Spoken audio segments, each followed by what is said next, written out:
Olá, bem-vindo! Hoje, no Gente na Cozinha, nós vamos conversar sobre proteínas. Bom, Gabi, me explica aí. O pessoal geralmente questiona muito, tipo, parou de comer carne, da onde tira a proteína, né? Se tem algum outro alimento que tenha proteína. Então eles ficam, porque eu não como mais carne, eu não vou ficar com deficiência de proteína. Como é que funciona isso? Então, Jefferson, muitas pessoas realmente têm o mito da proteína, que é bem forte, né? Principalmente nós que moramos no Rio Grande do Sul, então tem o consumo de proteína, o consumo de carne é bem forte, é bem enraizado, né? Mas a questão é que nós não precisamos consumir proteína, a gente precisa consumir aminoácido, né? Então a gente tem hoje em dia a carne como uma fonte de proteína, ovos, laticínios, mas a gente tem em contrapartida as proteínas de origem vegetal também. As principais fontes de proteína de origem vegetal são as leguminosas, tá? Então são as proteínas do grupo dos feijões, então feijão, lentilha, ervilha, grão de bico e a soja e os derivados, tá? E também as oleaginosas, que são as castanhas, nozes, amêndoa, tá? Que são ótimas fontes de proteína, tem uma quantidade grande de proteína e além disso, nozes, amêndoas especificamente são boas fontes de ferro também.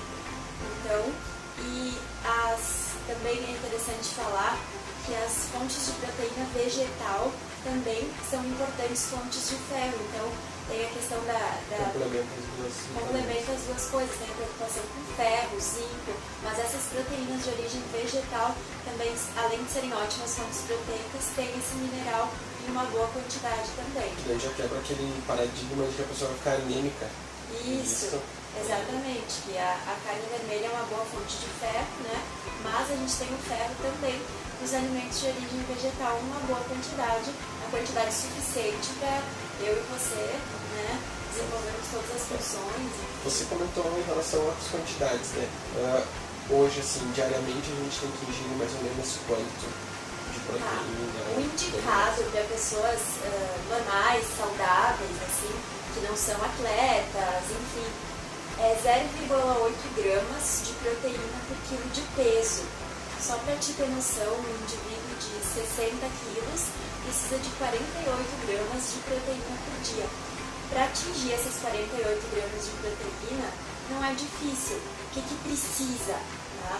Muita gente, às vezes quando se torna vegetariano, coisa assim, ou também não vegetariano, consome, por exemplo, passa a consumir, às vezes elimina a carne, né? E passa a consumir pão francês com margarina, por exemplo. Aí almoça pão francês com margarina, toma café da manhã semelhante a isso, à tarde come biscoito, doce, e aí à noite come mais pão com margarina. Pão com margarina não fornece os nutrientes que a pessoa precisa, né? Então aí é claro que em algum momento vai haver alguma deficiência de nutrientes.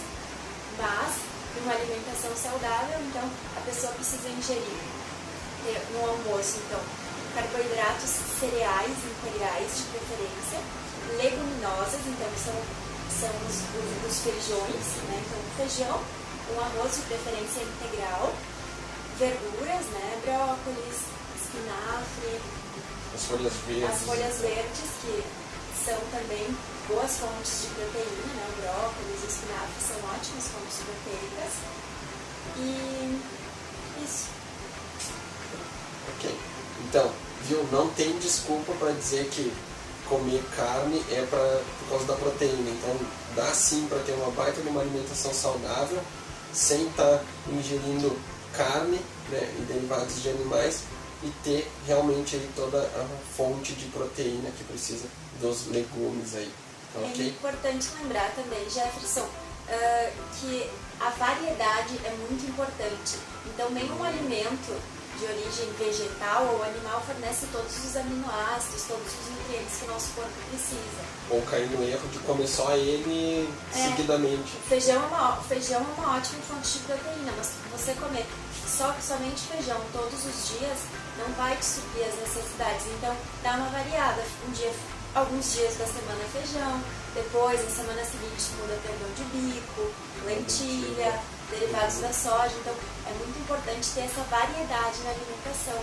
E nós não comentamos também que se fala também em proteínas de alto valor biológico. Então às vezes a gente vai cair nesse argumento de alguns profissionais da saúde, enfim, que a carne e os derivados dos animais, eles possuem as proteínas de alto valor biológico. Só que essa questão do alto valor biológico ela não é mais muito utilizada hoje em dia. O alto valor biológico significaria um alimento conter todos os aminoácidos existentes.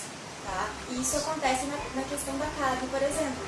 O feijão, ele contém quase todos os aminoácidos, mas falta um aminoácido específico, então um aminoácido que é a metionina, e essa metionina ela está presente nos cereais integrais. Por isso é muito importante quando a gente pensa em proteína, tu tem que consumir os alimentos fontes de proteína vegetal, como feijão, lentilha, mas aí a gente tem que complementar, tem esse aminoácido geralmente faltante, né? Por isso que casa os dois, arroz com feijão. Isso, por isso que é bem o prato típico do brasileiro, né? Que é arroz e feijão é uma combinação de aminoácidos totalmente completa. Então os dois juntos vão fornecer aminoácidos, proteínas de alto valor biológico, né? Então tá explicado agora por que comer o arrozinho com feijão ou não só eles também sozinhos, né? E pensando em ferro daí, a gente está falando de proteínas, mas não tem como não pensar no ferro também. Por isso o arroz, feijão e aí o costume que a gente tem de comer com laranja, arroz, feijão, couve, que é uma ótima fonte de proteína também, e a laranja. A laranja é uma fonte de vitamina C, e a vitamina C é associada com o ferro, que o feijão é rico em ferro, ela melhora a absorção do ferro da refeição. Isso eu não sabia, e já faço algumas tempo de comer junto, mas não sabia o real motivo. Então o real motivo é já para ajudar nessa absorção do ferro do Exatamente, feijão, é muito importante, principalmente no almoço e na janta, que são os principais momentos que a gente consome ferro, né? O ferro está no feijão, na beterraba, nos vegetais folhosos escuros, né? Associar então o ferro com uma fonte de vitamina C. A vitamina C está presente nas frutas cítricas, nos vegetais frescos, como tomate, as folhas bem fresquinhas, novinhas, né? Então ajuda na questão das saladas, temperar com um limãozinho Isso também aí, já ajuda exatamente. também. Se caso eu não comer o arroz com feijão e a laranja e eu estar temperando a salada com limão, isso ajuda também? Ótimo, a mesma coisa. Melhora bastante a absorção do ferro e esse é um cuidado que nós vegetarianos devemos ter, né? Okay. Não sei se a gente respondeu todas as suas dúvidas. Se não respondemos, entre em contato, manda lá no site, tem Pergunte a mim que a gente vai responder aí com o maior prazer. Então, essa foi a informação sobre proteínas, tá? E até o próximo bloco. Valeu, pessoal!